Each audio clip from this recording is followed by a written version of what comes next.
You're listening to Her Brilliant Health Radio, episode number 3.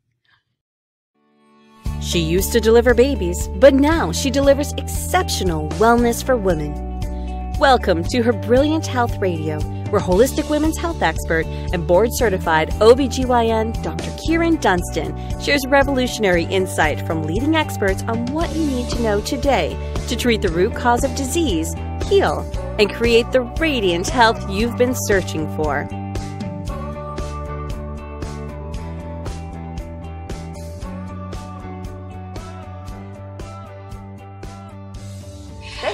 Greetings, everybody. Today on the show, I have with me as my guest, Lara Adler. She is an environmental toxins expert and educator, and I'm going to tell you a little bit more about her. And today we're going to crack the code on exactly how environmental toxins affect your hormones, cause you to gain weight, and have difficulty losing it. Welcome, Lara. Well, I'm happy to be here. Thank you for having me. This is such an important topic, and I'm happy to share with your listeners. Glad to have you.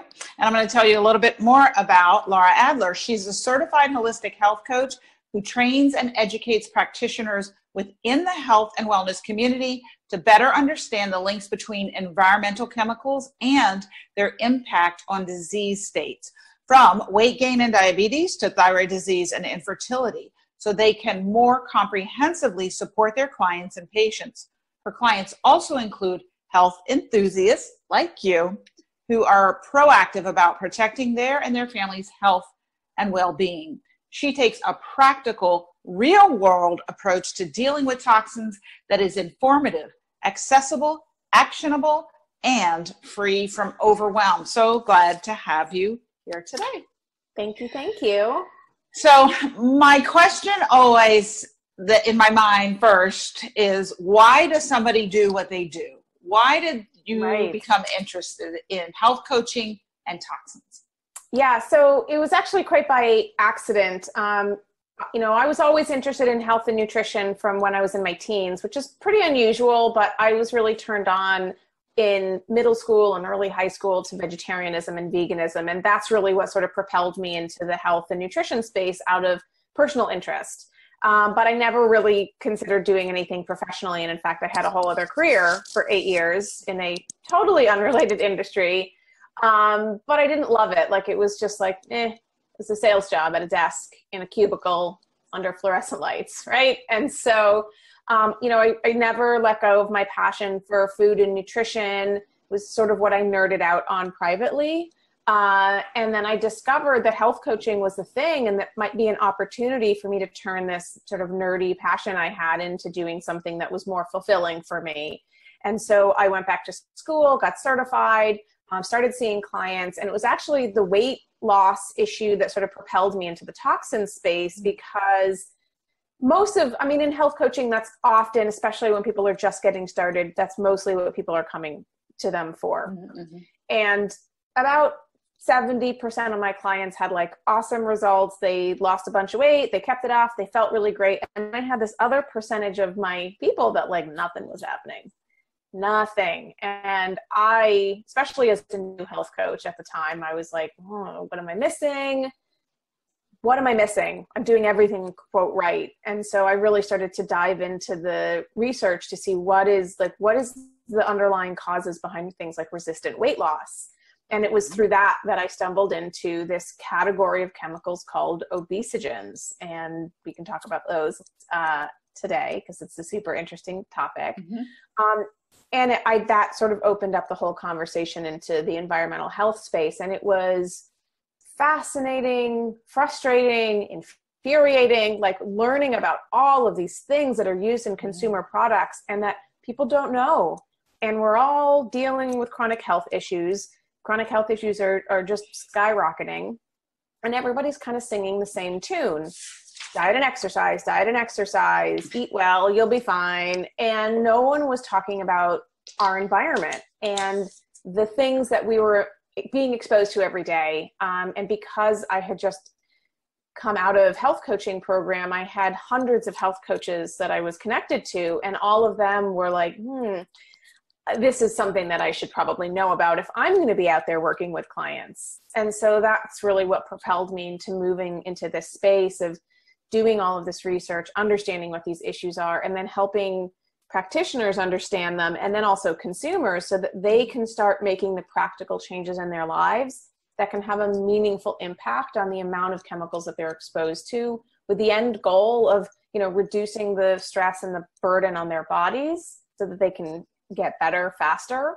But also with this underlying sort of social mission to encourage and inspire enough individual people in the world to make changes and demand changes, so that our industries have no choice but to change in response, so that we can in turn force them into making less toxic products, so that this isn't a fight that we have to have.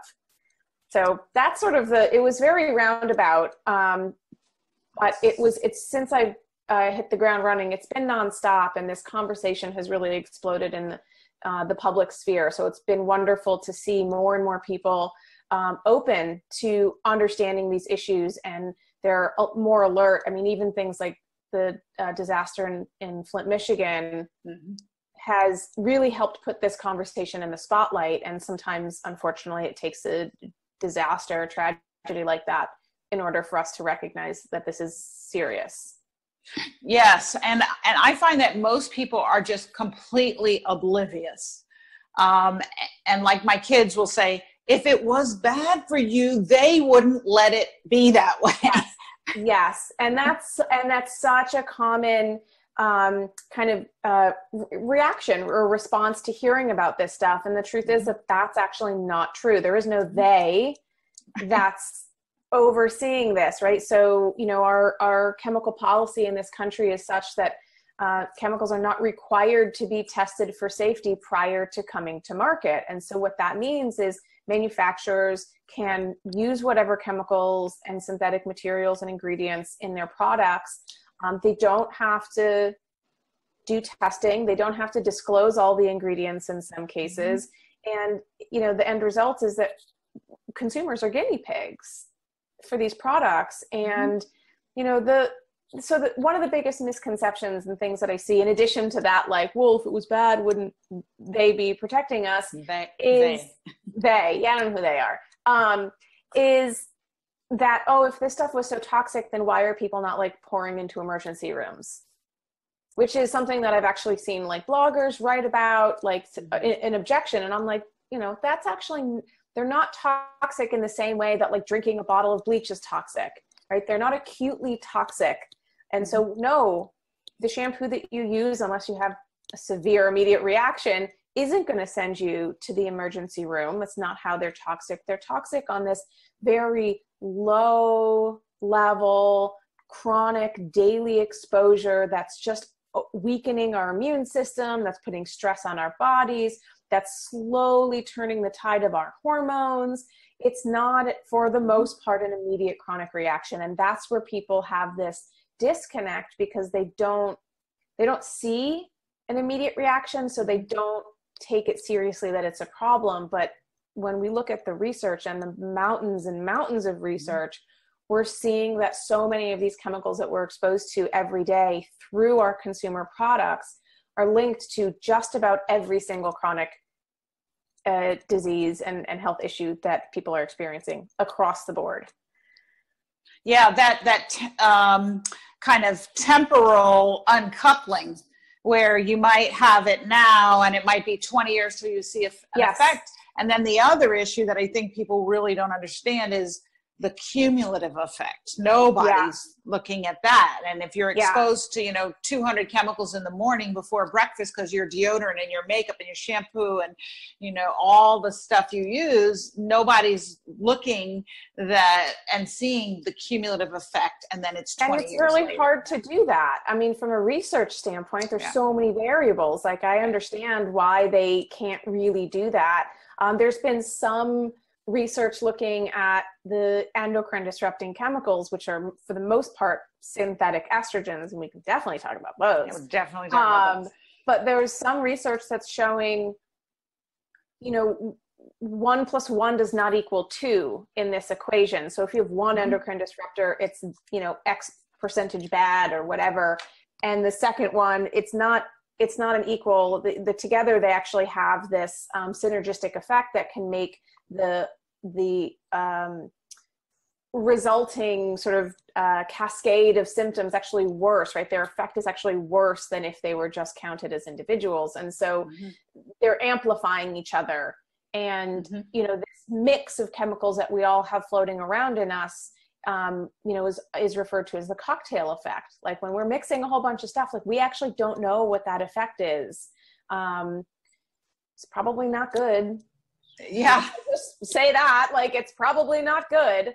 Considering that we know that, you know, exposures to individual chemicals, and that's really how they're tested in the clinical research and in the just the research in environmental health, they're tested one chemical at a time.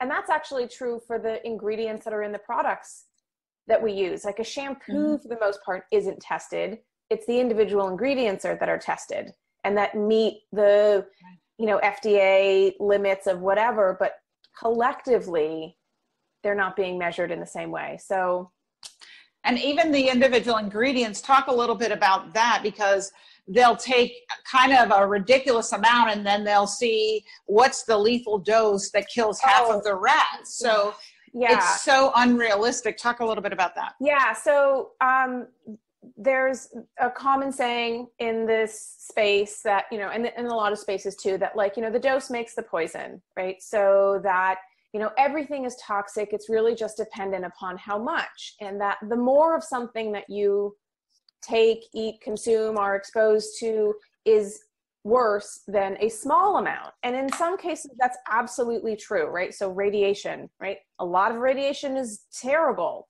right? Can give you cancer. A tiny amount of radiation that you're getting from the dentist once or twice isn't as bad, but cumulatively that builds up, right? So that actually follows this model that the dose makes the poison.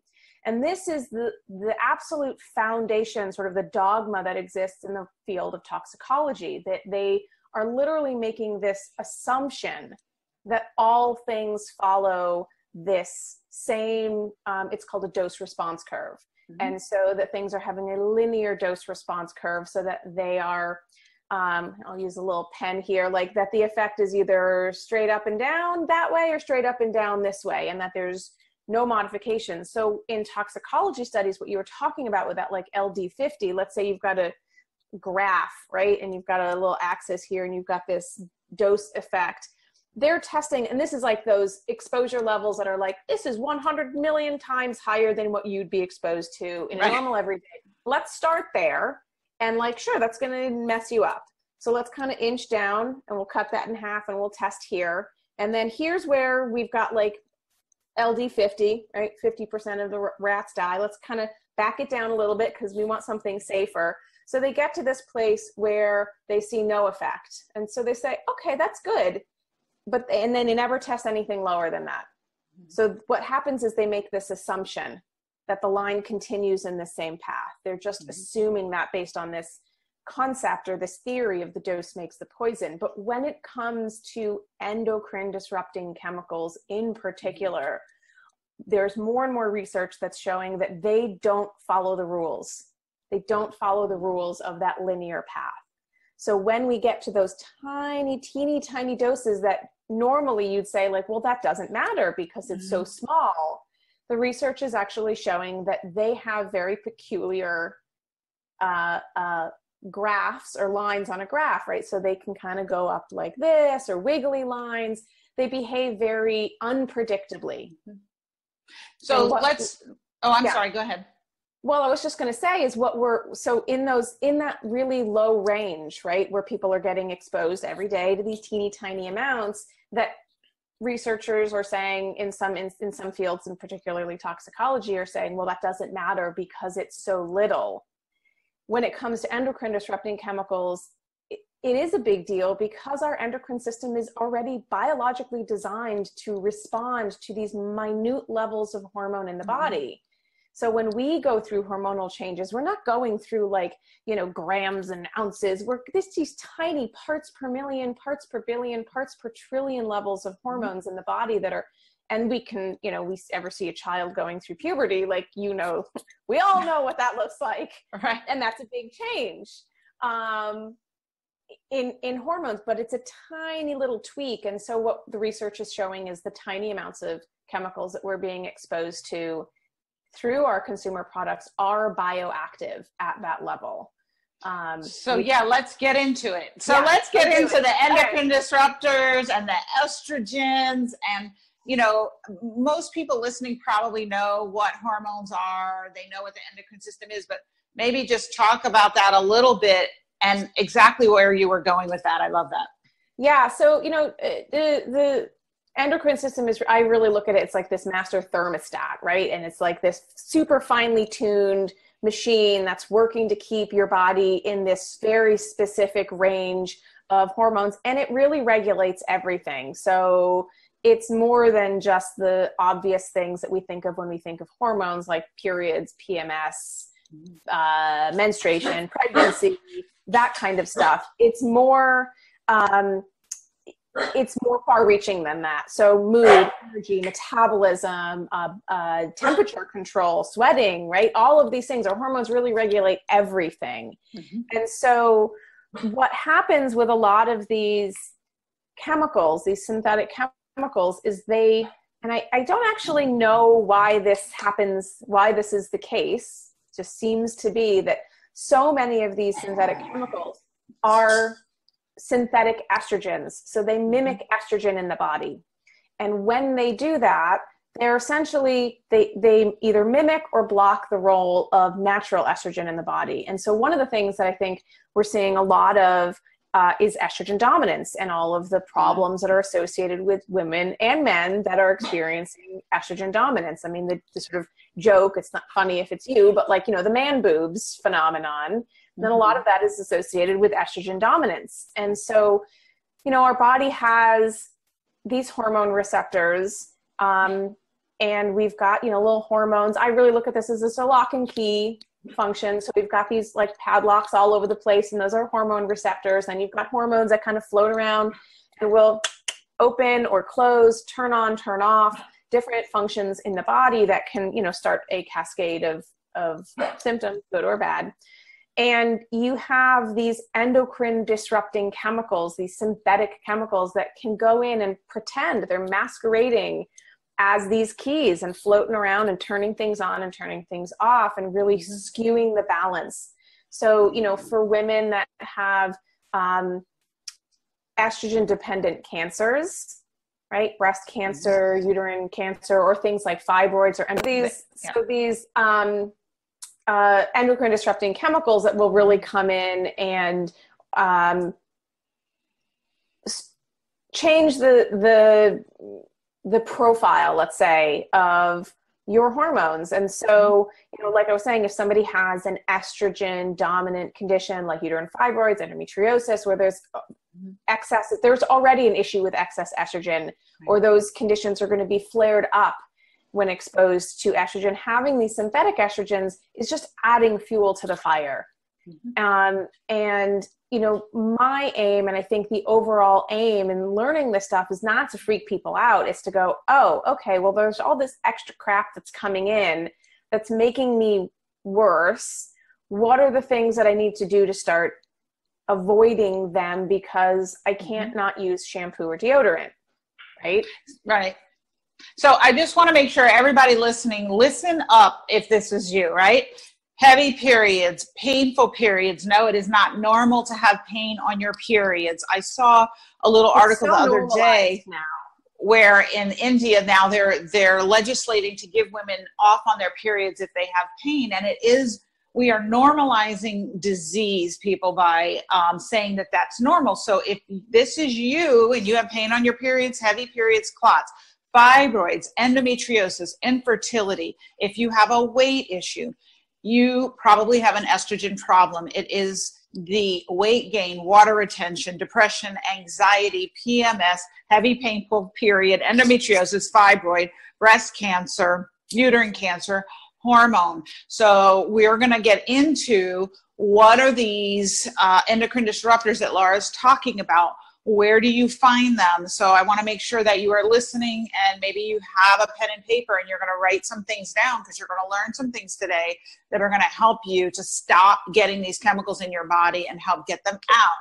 So yes, we have dogs and cats here. Yeah. So they're just a part of the picture. I have dogs, she has cats. And so I just want to make sure I'm tuning you in to really listen up. So we're going to get into where are these? Where are they getting into you from? What are they? Yeah. And I think that, like, you know, everything that we just talked about before is really good context for understanding why it's important to make these changes, rather than just saying, like, plastic is bad. Right. We need to really understand why. And when we understand why, it puts a lot more weight behind the action steps that we're taking, and in such a way that we continue to make those same action steps going forward in time.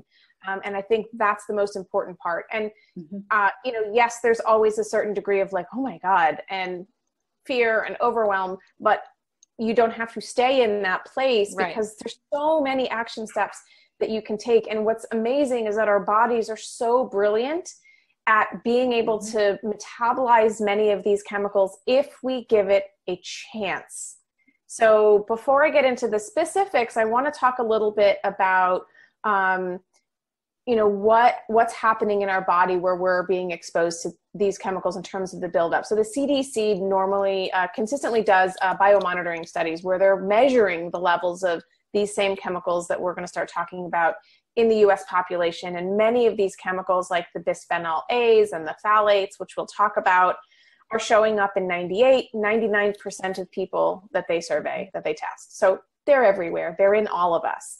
But what's important to recognize is that if given the chance, our bodies can actually metabolize some of these chemicals. That means, you know, pee them out within a day, right? 24, 48 hours. The reason why we have consistent 99% levels is that the bucket is filling faster than we're able to drain it.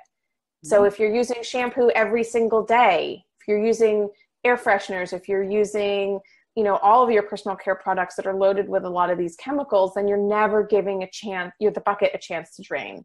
And so this is where avoidance techniques are so powerful. So you know Dr. Walter Crinian, right? Are you familiar with his work? Okay, so Dr. Walter Crinian is a leader in the environmental health space, and he has this 5-step approach to dealing with toxins in the body. Step 1 is avoidance, meaning we avoid them. Step 2 is avoidance. Step 3 is avoidance. Step 4 is supplementation, and step 5 is detoxification. And so it's like, you know, it's a joke, but it's not. He's really emphasizing that the best and fastest way to move towards, quote, detoxing our bodies is through avoidance techniques. And that's why avoidance is what I teach, because it's more powerful than anything else. So with that, let's get to where some of these things are and what people can start doing. So, you know, the first thing that I typically encourage people to do, generally across the board, and this doesn't necessarily specifically speak to hormones and synthetic estrogens, although it does to some degree, are things like pesticides found in conventional foods. So that's one of those low-hanging fruit things that we can start to address in our daily lives, because we're putting food in our mouth at least 3 times a day, every day, forever. And so making sure that that food is the highest quality that we can. And so I always encourage people to sort of live by the Environmental Working Group's Dirty Dozen and Clean 15 list. And so the Environmental Working Group's organization that really is a leader in this space of the environment and toxic chemicals. And every year they comb through EPA testing data, pesticide data, looking at what are the fruits and vegetables that have the highest residues of pesticides on them. And then the lowest ones, like here are the 15 that are the cleanest, that if you have to, you know, if you're budgeting your grocery budget, like you can buy conventional of the clean 15, but the Dirty Dozen, the kales, the berries, buy organic versions of those. And so the reason why I tell people that is sure, you've got pesticides that are neurotoxic and carcinogen, but they're also endocrine disruptors, right? So we want to address those. And there's been a number of studies that have looked at what happens to those circulating pesticide levels when people move to a mostly organic diet, not even an exclusively organic diet. And in studies in both children and adults, they found that you can drop the levels of circulating pesticides in your body by 80 to 90% in 3 to 5 days. That's awesome. All we need to do is give the bucket an opportunity to drain. And right? I will put, I'm going to put a little link in the show notes. I'm going to put all these links that Lara's talking about. So I'm going to put a link to the environmental working group so you can download the Dirty Dozen Clean 15 so you all can have it. Because I realize that people are driving and doing things and they can't always take notes. So you will have this information in the show notes. So yes, go ahead. Excellent. So that's really the first place that I encourage people to start, especially if anybody has children, because children and pregnant women or women in preconception are really the most vulnerable to all of these things that we're being exposed to. So for them, I really say that a mostly organic diet is, if possible, a non-negotiable. Like, you just got to figure out how to make it happen. And so from there, yeah, go ahead. I was just going to say, can you talk about with, sometimes I think berries are on the Dirty Dozen usually because they don't have anything protecting them. What are some things people can do? Okay, buy organic if you can, but say you can't. Do those sprays work that you clean your strawberries? Yeah, the veggie washes and things like that. Right. Sometimes. And it's hard to say across the board. So part of the reason why I have to say sometimes is because there's a growing class of pesticides that are used that are called systemics. And systemics are not sprayed on the crop itself. They're actually injected into the soil. And so they work their way up into the actual plant. So they're not on the plant. They're in it. They're just infused into the body of the item. So you can't peel it away as you can with some things. And finding out which crops use systemics is like more work than most people want to do. Okay. So for that, in the context of that, the veggie washes aren't going to do anything, right? Because it's the veggie washes are only dealing with the exterior of the fruit. Mm-hmm. People can do vinegar soaks. The acid in the vinegar, and it's like, I think it's like half water, half vinegar. You can just fill your sink up with this and throw everything in. It does actually help keep the food fresher longer, because that vinegar is also the high acid in that vinegar it kills some of the mold and bacteria that can cause your food to spoil faster. So like my sister does that all the time. It's just, she's done it for years, not for the purpose of washing off pesticides initially, but because it helps save money because your stuff doesn't spoil as fast. So you've got like this double 1-2 benefit of doing that. It will reduce some of the levels of pesticides. It will not completely eliminate them. So, and is that the same for essential oils? Because I've heard some people talk about using essential oils to help remove pesticides from fruits.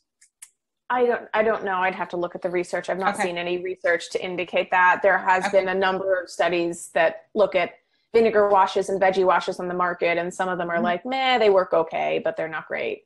But anything is better than nothing. So if you want to take the extra step to do that, I would always encourage people to do it. I don't think you need to go out and buy fancy veggie washes. I think that's a waste of money, because you can just take distilled vinegar, white vinegar or cider vinegar, it doesn't matter, in water, and it's cheaper. Okay. So, all right. So the second thing that I really encourage people to start looking at, there's really 2 categories, and I'll start with the one that's a little bit easier, and that's plastics. So all of us have plastics in I'll say this, plastic isn't going anywhere. We all have plastic in our lives. Yeah. We can't and don't want to worry about all types of plastics. What we want to worry about are the plastics that are having direct food contact. So the Tupperware style containers that we're putting our food in, primarily. So anything that has food contact. And this includes the, IKEA plastic drinking cups and plates for kids and all that kind of stuff. We want to really start looking at those things. And the example that I really give to illustrate why plastics are a problem is the perpetually stained orange stained Tupperware container that everyone has had at some point in their lives, that no matter what they do, they can't get it clean, right? It's like that orange ring around it. Yeah. And typically because it held pasta sauce or tomato soup, and it was hot when you put it into the container. And when we're looking at plastics, the molecules that make up the plastic container, the compounds that make up it, shed easily, right? They kind of fall off just on their own. But there's a couple of things that increase the likelihood that those molecules are going to fall out, including these plastic molecules that are synthetic estrogens. And that's heat, oil, acidity, and abrasion. And so if you've got hot pasta sauce that's oily and it's acidic because it's tomatoes, it's really going to flare up this migration of chemicals or molecules from plastic into or out of the plastic. And so what happens in those orange stained Tupperwares is the physical barrier between where the plastic stops and the sauce starts gets blurred.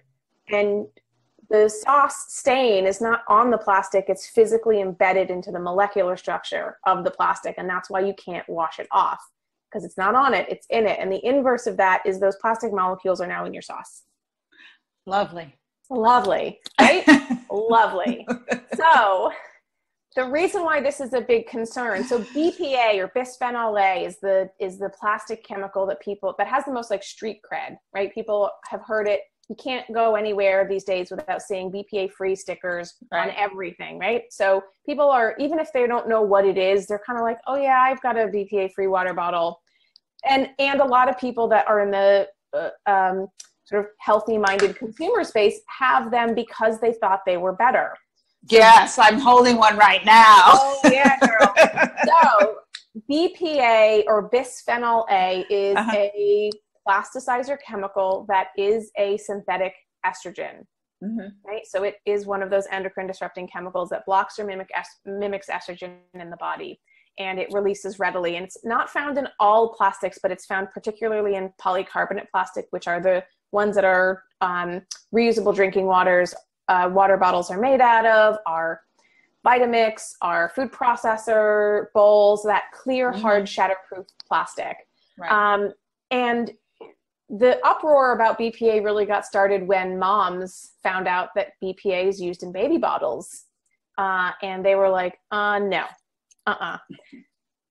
So they took the manufacturers to task, and eventually BPA was banned for use in babies' bottles, not anywhere else, but in babies' bottles. The problem is that manufacturers have simply swapped out bisphenol A for an almost identical chemical in the same family, bisphenol S or bisphenol F. And research is now showing that these two replacement chemicals are just as bad, if not worse, in their endocrine disrupting effects. So it's like a game of whack-a-mole, right? Where we whack down one chemical and another one comes up in its place. And these are referred to as regrettable substitutions, right? We're coming to regret them as soon as they're made, or we'll eventually regret them. And so I encourage people to not use BPA-free plastics because they are just as bad as the ones that they sought to replace. And so what I encourage people to do is start eliminating the plastics in their kitchens that have direct contact with food as much as possible, primarily focusing on food storage containers and plates and drinking cups and things like that. And using glass, using stainless steel, not anything other than plastic, but really glass and stainless steel are the best options. You can get inexpensive glass storage containers. You know, I've got a glass mason jar with a glass drinking straw because I don't want to drink. Yes. Plastic. Also, they just cheers. Hey. We yes. know what's up. Yeah. So, it's a process to go through. And so, a lot of people can feel overwhelmed by like, well, crap, I got a lot of plastic in my kitchen. I can't afford to throw all this stuff out. Mm-hmm. So I always encourage like a triage, right? Let's deal with the plastic food storage containers that you're using for your leftovers first. Then you can replace those with glass jars or glass containers whenever possible. And then start looking at the other types of plastics like the mixing bowls and the pasta strainer and the spatulas, and start systematically phasing those out mm-hmm. and replacing them with stainless steel, with wood, with bamboo utensils. These materials, for the most part, will last far longer, but they're also much safer.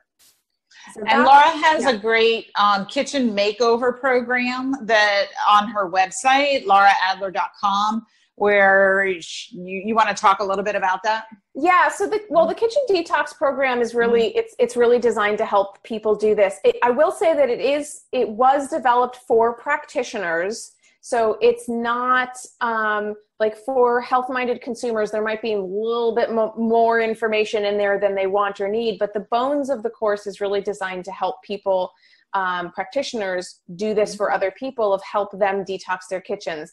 The course that I think that it would probably be most useful for your viewers and listeners to check out is called Tools for Teaching Toxicity. It's like a 4-week self-paced online program. I've had over 2,000 people go through this, and it really starts systematically going through pesticides, plastics, cookware, household cleaners, your personal care products, to really start understanding what the issues are, and mm-hmm. then pointing people towards what are the actionable solutions, what can I do so that I can put this behind me, so that I don't have to think about this every day or be worried about it, which is the end goal. So that would probably be the best place for people to start if they wanted to check that out. And it's sort of a continuation of this conversation for sure. So definitely start looking at plastics. And then the last sort of low-hanging fruit are the fragrances that we're exposed to everywhere around our homes. There's a chemical that's used often in fragrances. It's not 100% of the time, but it's predominantly found in the fragrance mixture. So when we're looking at an ingredient label, which we all now know to do for food, we need to start also doing this for non-food items, right? So for personal care products, anything that has an ingredient label, we should start reading. And so if you look at your shampoo or your deodorant and you turn it and you skim through, like, and most of those words, you're going to be like, I don't know what these are. And that's totally okay. There's a couple keywords to look for. The first one is fragrance or perfume or parfum. Sometimes it's spelled that way. And that word in and of itself is a catch-all phrase that's protected under federal law, in that companies don't have to tell you what that means. Like what fragrance, what chemicals, because it could be, a single fragrance can have up to 300 different chemicals in that one word. And they don't have to tell you that because it's a trade secret. It's proprietary. So if we think of things like Clairol herbal essences, their whole brand is based on the way the product smells. It's even how they market it. So of course they're not going to tell anybody how they made that. Mm-hmm. But there's a chemical in there called phthalates that's often used to help the fragrance stick around longer on our hair and our skin. And you're never going to see the word phthalate on a label because it's hidden in the word fragrance, which they don't have to disclose. So we just assume that if we see the word fragrance and the company is not specifically saying these plant-based essential oils are part of that fragrance, if they're not saying that, you can assume that phthalates are there. And phthalates are another endocrine disrupting chemical. They're another synthetic estrogen. They're found in 98% of people tested by the CDC, so they're all in us. But just like the pesticides can be metabolized quickly, so too can phthalates and also BPA. So those are chemicals that if you start reducing your exposure, they can dump out of your body very quickly. And so phthalates are found in all of our fragranced items if they have that word fragrance in there. And the low-hanging fruit is like, we don't need scented candles, we don't need the Febreze air spray or the Glade plugins or any of those things, even those like oil diffuser pots. Mm-hmm. It's all synthetic chemicals in those pots, right? And so those are things that we don't need they're not really adding anything to our lives. Sure, they might make our home smell nice, but we can also achieve that through non-toxic means like essential oil diffusers and things like that. And so that's really what, And I just want to make sure everybody's listening. So when you get those plugins and you put them all over your house and you're so proud, or your car, a lot of people put them in their car. You're just spewing toxins all over for your whole family. And I remember when I first learned about this, we used to have them in my medical office, and I just went around to every outlet and pulled them all out and threw them in the trash. Now, when it comes to essential oils, though, because they're very popular right now, and I've been using them more and more and recommending them, but it's my understanding that they can say it's a pure essential oil and have only 5% essential oil in, and don't have to tell you what the other 95% is ingredients. Can you speak to that at all? I don't know very much about that. What I can say about essential oils is just because they're natural does not mean they're safe.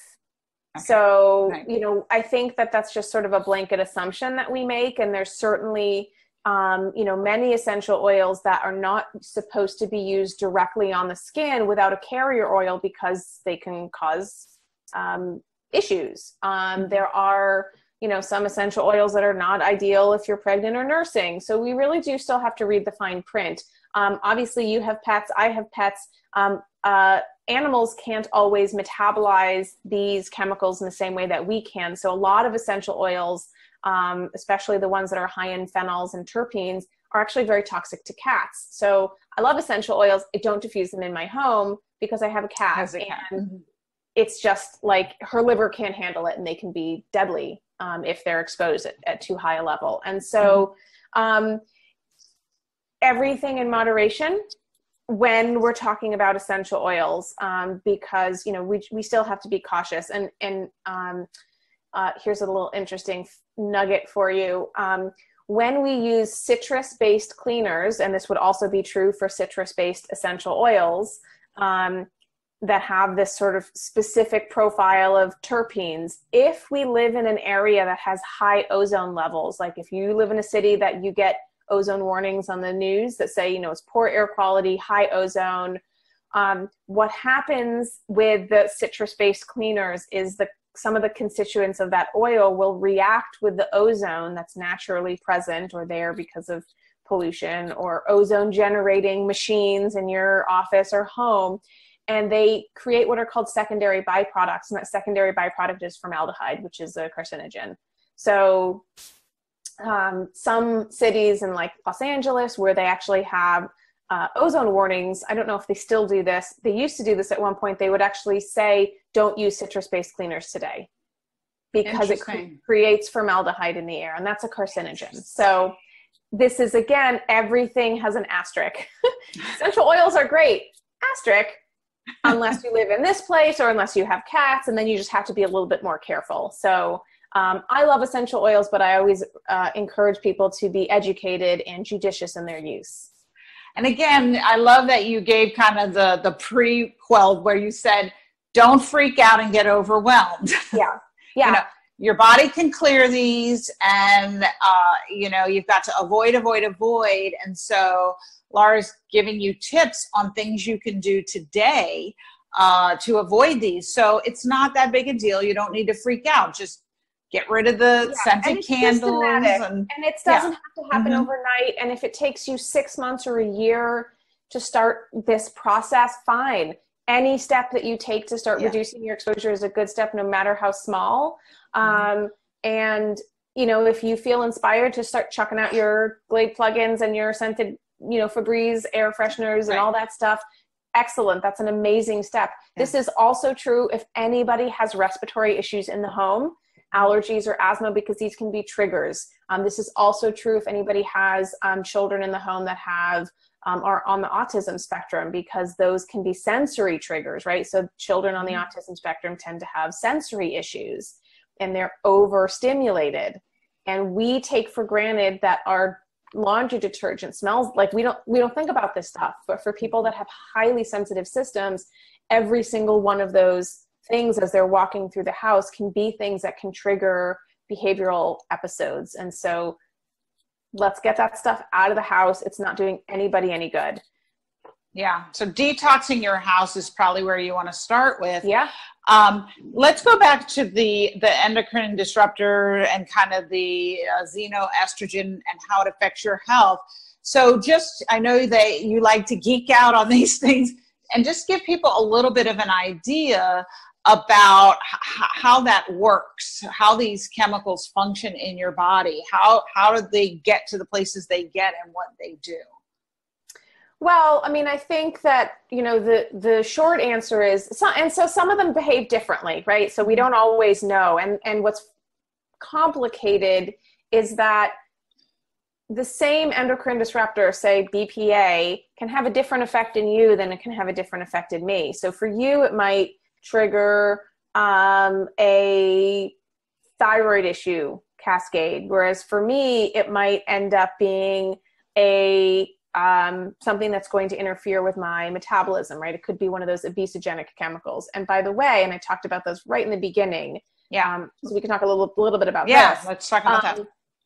Phthalates and BPA, so both of those chemicals in plastics and in fragrances, fall into this category of obesogenic chemicals. And so obesogenic chemicals are not necessarily all endocrine disruptors. It just so happens that most of them are, but they work on different pathways in the body. So one of the ways that they have an effect on us in terms of our metabolic state is that they can activate, well, I'll back up. So we all know that weight gain is a side effect of medication, right? In certain medications. There's certain medications that are well established to have a side effect of weight gain. And somebody can be normal weight and get put on one of these pharmaceuticals, whether it's even medications like Nexium and Prevacid, but also antipsychotics and antidepressants often have these side effects. And they can be of normal weight, get put on this, and within 3 or 4 months, they can, pack on 10, 20 pounds, 30 pounds, 40 pounds, and then spend the rest of their life trying to get it off. And so the mechanism of action in those cases with those pharmaceuticals is that those chemicals, those pharmaceutical drugs, are activating this regulator in our body. It's PPAR gamma receptor that's responsible for, kind of overseeing the regulation of our fat cells. And so when that receptor gets activated, it sends a signal to our bodies to say, okay, well, I see you, fat cell. I'm going to give you marching orders to start getting bigger. So more fat can enter that cell. So you have physically larger fat cells in your body, which in and of itself can lead to weight gain. If a cell is in pre-development, activation of that receptor will turn let's say, gives marching orders to say, you go be a fat cell instead of a skin cell or a hair cell or an eyeball cell, right? Like it's giving more commands out there. So you end up with more fat cells in addition to larger fat cells. And this is how those pharmaceuticals are leading to weight gain in most cases. It's their activation of this receptor. Well, the bisphenol A and the phthalates also have the ability to turn on that same receptor. So we already know. So people sometimes think, oh, why would my shampoo make me fat? Right? And they think that this is like some ludicrous concept. Right. It's a concept we all already fundamentally know because we all know somebody who's experienced weight gain as a side effect of pharmaceutical. And we don't think that's crazy because we've seen it happen. And so a lot of these chemicals that are these synthetic estrogens, or that are maybe not a synthetic estrogen, but they act on this PPAR gamma receptor, have this same outcome, or can have the same outcome, where it's changing the marching orders for our cells and we end up with more and larger fat cells. The other thing that happens is a lot of these chemicals that we're exposed to are what are called lipophilic chemicals. So they're fat soluble. They love fat, they're attracted to fat, and they hang out in fat. And so the more chemicals of these that you're exposed to, they're going to go gravitate towards your adipose tissue. And if you don't have enough adipose tissue to safely store these chemicals, your body can start putting on more weight as a protective mechanism to help stop these chemicals from circulating in your body. right? This is a fascinating and amazing defense mechanism that our body employs to help keep these things out of circulation. But the end result is weight gain.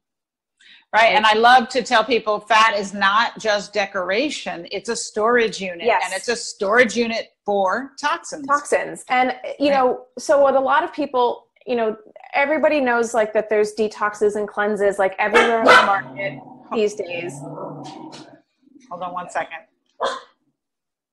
Man coming from car. Hold on one second. At least you know they're protecting you.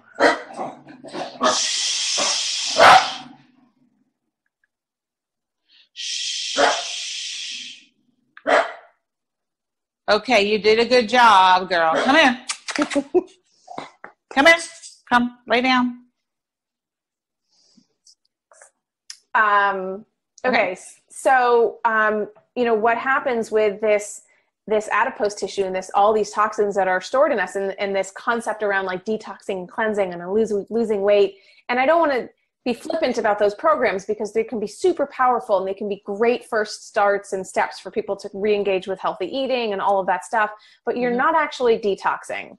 And so what happens during weight loss, and this is especially true during accelerated weight loss. So if somebody, for example, has gastric bypass or lap band surgery and they have a highly restricted caloric intake and they have massive fat loss, those people tend to get very sick. Yes. Their hair falls out, their skin gets all white and pasty, their energy plummets, they have all of these immune system issues. And the reason why that's happening is all of those stored toxins that were in the fat are now getting dumped into the system. And your liver is like, holy crap, I can't handle all this. And so it just is floating around and making you really sick. And so this is why, you know, again, it's if we work on avoidance, then our body can sort of naturally at its own pace start to eliminate some of these toxins that are in us. And then once we move towards whether it's weight loss or, you know, even if it's not, if you're not like exercising for weight loss, but for muscle building, then that's going to help burn off some of that fat. You want to make sure that you're really supporting your liver because your liver is the workhorse of the detox process. And if you're eating junky food and drinking alcohol and smoking and doing all this stuff and your liver's not functioning well, detoxing or doing weight loss, any kind of highly restricted caloric diet can actually, that's why people feel bad on detoxes a lot of the time. Right. And especially, you know, things like they call it the master cleanse that's so popular, which is, you know, lemon juice and cayenne with maple syrup and things like that. And I have somebody with blood sugar issues, that makes me like cringe at the idea of drinking. I'm like, where's the protein? Where's the protein? Where's the protein? And also where's the liver support for the detoxification? And that's why in my program that I outline in my book, you know, one of the keys to successful and lasting weight loss is detoxification. Absolutely. You have to do it properly. Yes.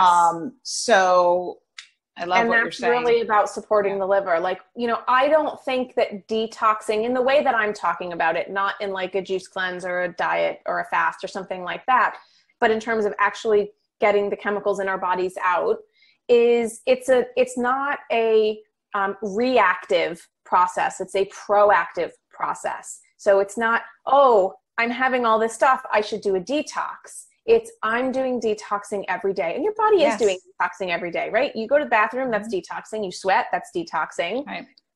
We need to amp that up, but do it in a way that's not forced.